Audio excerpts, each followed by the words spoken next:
Assalamualaikum warahmatullahi wabarakatuh. Alhamdulillahirabbil alamin wa bihi nasta'in ala umurid dunya waddin wa ala alihi wa sahbihi ajma'in, amma ba'du. Pertama-tama dan yang paling utama, marilah kita panjatkan segala puji serta syukur kita kepada hadirat Allah Subhanahu wa taala yang telah memberikan kita anugerah serta nikmatnya sehingga kita bisa merasakan bulan suci Ramadan pada tahun ini. Yang kedua, salawat serta salam tak lupa kita curahkan kepada junjungan kita, yakni Nabiuna Muhammad Sallallahu Alaihi Wasallam yang telah membawa risalah Islam hingga sampai saat ini. Ya, bagaimana kabarnya anak-anak hari ini? Semoga kalian senantiasa dalam lindungan Allah dan kuat dalam menjalankan ibadah puasanya. Baiklah, pada kesempatan kali ini kita akan belajar sedikit mengenai syukur dan nikmat dalam bulan Ramadan. Anak-anakku sekalian, nikmat dan rasa syukur itu sebenarnya merupakan dua kata yang saling berkaitan. Mengapa dikatakan demikian? Karena jika kita berbicara mengenai nikmat, otomatis kita menimbulkan rasa syukur. Nikmat sendiri itu apa sih pengertiannya? Nikmat yaitu suatu pemberian atau anugerah dari Allah Subhanahu wa taala kepada manusia.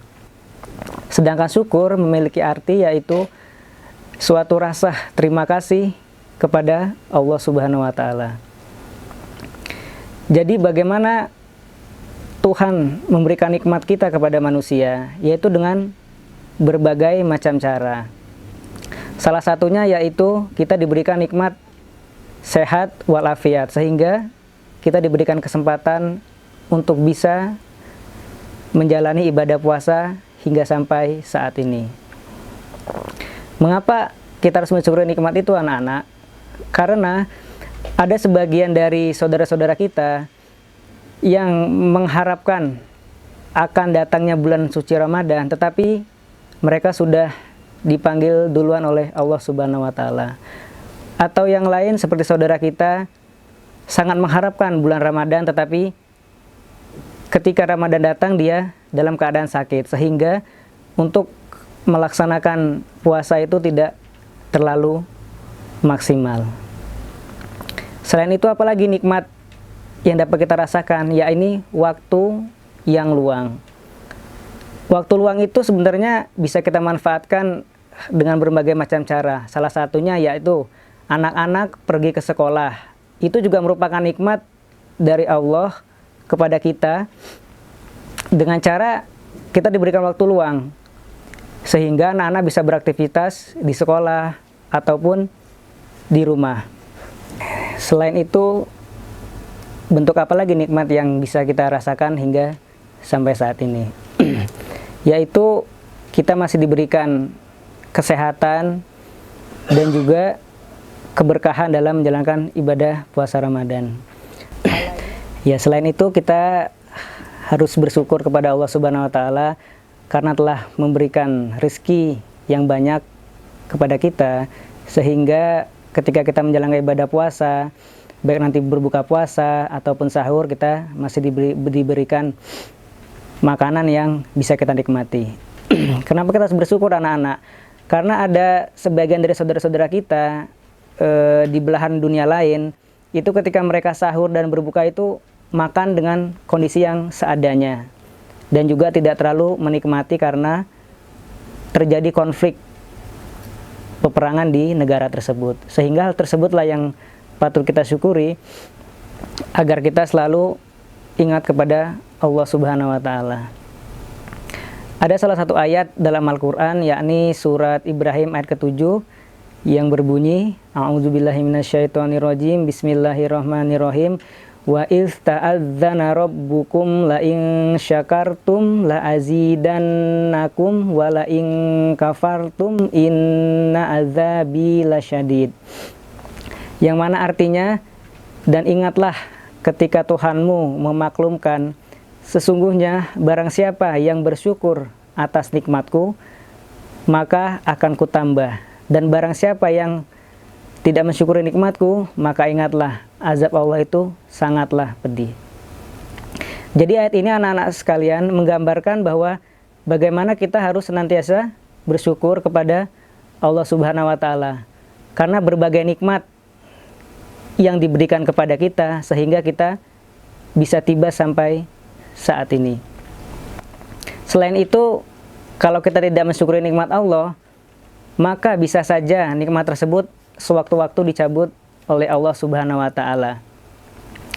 Semisal anak-anak hari ini tidak bersyukur karena datangnya bulan suci Ramadan, bisa jadi tahun selanjutnya tidak bertemu lagi dengan bulan suci Ramadan. Oleh karena itu, maka kita senantiasa harus bersyukur kepada Allah Subhanahu wa Ta'ala. Selain itu anak-anak, nikmat Allah itu apakah diberikan kepada manusia saja? Tentu saja tidak. Ada berbagai makhluk yang tetap diberikan oleh Allah Subhanahu wa Ta'ala. Apa itu diantaranya? Yaitu tumbuhan dan juga hewan. Mereka juga merupakan makhluk Allah Subhanahu wa Ta'ala yang senantiasa Tuhan berikan nikmat kepada mereka. Akan tetapi apa yang membedakan kita dengan hewan ataupun tumbuhan, yaitu bentuk rasa syukur kita atau rasa terima kasih kita kepada Tuhan, karena kita diberikan akal oleh Tuhan untuk melakukan itu semua. Bisa dicontohkan seperti misalkan ketika anak-anak berangkat sekolah, maka orang tua itu akan mengasih uang jajan, andai kata 5.000. Bisa jadi ketika anak-anak bersyukur atas uang tersebut, esok harinya atau kapan waktu bisa ditambah menjadi 10.000. Itu karena anak-anak bersyukur kepada Allah. Bisa juga ketika anak-anak dikasih uang jajan tapi tidak bersyukur kepada Tuhan, bisa jadi orang tua tidak akan menambahkannya juga esoknya. Jadi sama sekali tidak diberikan uang jajan. Jadi itu salah satu contoh kenapa kita harus bersyukur. Lalu ketika kita mendapatkan nikmat, apa yang kita lakukan? Tentu sebagai orang yang beriman, kita harus mempunyai rasa syukur kepada Allah Subhanahu wa Ta'ala. Dalam Al-Quran juga disebutkan dalam surat Ibrahim ayat 34 yang berbunyi, A'udzubillahi minasyaitonirrajim. Bismillahirrahmanirrahim. Wa atakum min kulli ma sa'altumu wa in ta'uddu ni'matallahi la tuhsuha innal insana ladzalumun kafar. Yang artinya, dia Tuhan telah menganugerahkan kepadamu apa yang engkau mohonkan kepadanya. Jika engkau menghitung nikmat Allah, niscaya engkau tidak akan sanggup menghitungnya. Sungguh manusia itu benar-benar dalam keadaan zalim dan juga kufur.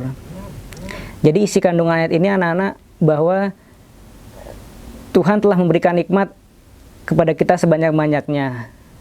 Dan juga ketika kita menghitung nikmat tersebut, maka tidak akan sanggup saking banyaknya nikmat tersebut yang diberikan oleh Allah Subhanahu wa Ta'ala. Selain itu, sebagai orang yang beriman tentu kita wajib bersyukur kepada Allah Subhanahu wa Ta'ala. Ketika ada nikmat, maka di situ pula kita ada rasa syukur. Jadi Tuhan ketika kita pun tidak meminta kepada Allah, maka Allah pun tetap akan memberi kepada makhluknya. Tapi alangkah lebih baiknya ketika kita diberi, tentu kita wajib bersyukur. Selain itu, apa kriteria dari bersyukur tersebut anak-anak?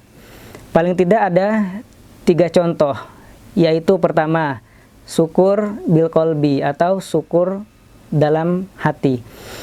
Syukur dalam hati yaitu berupa kita mengimani atau sadar bahwa semua nikmat yang kita miliki saat ini itu semata-mata dari Allah Subhanahu wa Ta'ala. Jadi ketika dalam iman kita percaya dulu bahwa nikmat apapun yang ada pada diri kita itu berasal dari Allah Subhanahu wa Ta'ala. Lalu yang kedua yaitu syukur dengan lisan. Jadi anak-anak, syukur dalam lisan ini banyak macamnya. Salah satunya yaitu kita membaca Alhamdulillahirabbil alamin ketika mendapatkan suatu hal kebaikan. Atau juga ketika bulan puasa ini, hal yang paling mungkin adalah kita membaca Al-Quran dengan tartil dan juga berbicara yang baik-baik. Itu bentuk syukur kita kepada Allah dalam bentuk lisan. Lalu yang terakhir yaitu syukur dengan perbuatan. Syukur dengan perbuatan ini macamnya sangat banyak. Kita ambil di bulan suci Ramadan, yaitu kita harus senantiasa melaksanakan sholat tarawih dan juga sholat witir. Selain itu, kita juga diwajibkan untuk beribadah dalam bulan suci Ramadan ini, sehingga nikmat syukur kita dalam hal perbuatan itu tidak sia-sia. Karena anak-anak, bulan suci Ramadan ini hanya kita dapatkan 1 tahun sekali. Sehingga kalau kita tidak manfaatkan dengan sebaik-baiknya, maka kita sangat rugi dalam waktu tersebut. Hanya sebulan saja kita melaksanakan ibadah puasa. Baiklah anak-anak semua, kita telah sampai pada akhir dari perjumpaan kita kali ini. Maka hal yang bisa diambil adalah kita harus senantiasa bersyukur kepada Allah Subhanahu wa Ta'ala atas semua nikmat yang telah Allah berikan kepada kita sekalian, terutama yaitu nikmat badan, nikmat sehat, dan juga kita dapat melaksanakan ibadah puasa dengan sehat tanpa ada halangan apapun. Sebelum penutup anak-anak, ada sebuah pepatah yang mengatakan bahwa kebun bunga bisa dibakar habis oleh para perompak, tapi tak seorang pun yang dapat menunda tibanya musim semi. Jadi kita ingin agar supaya saat bulan suci Ramadan yang akan datang tiba, ada musim semi yang baru untuk kita semua, yaitu sebuah spirit, harapan, dan juga semangat dalam kita menggapai bulan suci yang akan datang. Sekian, terima kasih. Wassalamualaikum warahmatullahi wabarakatuh.